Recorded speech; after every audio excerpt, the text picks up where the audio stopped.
Йо, давайте разберем третий сезон Яркой Чихаи на Некрофа-канале. Давайте начнем с персонажей. Итак, они у нас есть. В смысле новые персонажи у нас есть.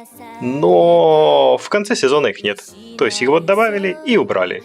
И старые персонажи, они есть, и на них акцент сделан намного больше, чем это было сделано во всех остальных сезонах. Итак, у нас есть также главная героиня, Яркая Чихая. И что они с ней сделали?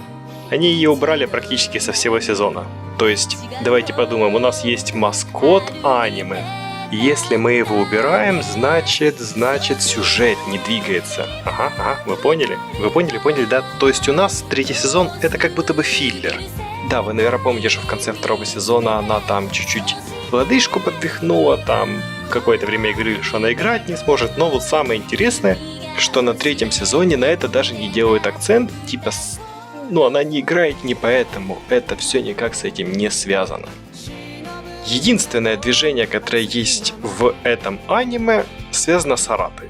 И не беспокойтесь, я вам сейчас чуть-чуть проспойлерю, но чтобы вы понимали, этот спойлер будет на 2 минуты за вот до хрена серии, он вот всего 2-минутный. Это когда Арата говорил во втором сезоне, что он создаст свою собственную группу по Каруте. Так вот, он ее создает он ее за 2 минуты, и авторы ложат на это большой и толстый хрен, чтобы хоть как-то это глубоко раскрыть. Вас просто ставят перед фактом. И все.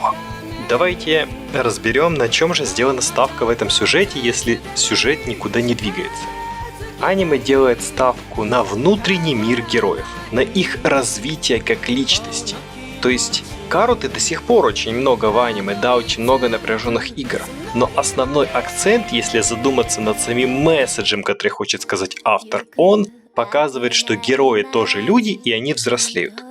Давайте подумаем вообще, с чего начиналась Яркая Чихая. Сначала у нас были дети, потом они пошли в школу. Сейчас они в старшей школе. В третьем сезоне они готовятся поступать в университет. И после того, как они туда поступят, у них, возможно, будет подработка, увлечение в виде каруты и учеба. И это все надо как-то совмещать. И когда это все надо совмещать, они меняются как личности. У них не хватает времени, чтобы уделять каруте всего себя.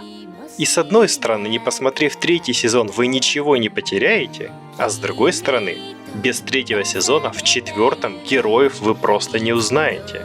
Таким образом, третий сезон без четвертого смотреть, на мой личный взгляд, не имеет никакого смысла. Пока выйдет четвертый, вы забудете, что происходило в третьем. А смотреть за взрослением героев лучше не на контрасте, как по мне, а последовательно. Потому я бы на вашем месте смотрел третий сезон, когда выйдет четвертый. На этом у нас все. Ставьте лайк, подписывайтесь на Некрофа канал и увидимся в следующих обзорах.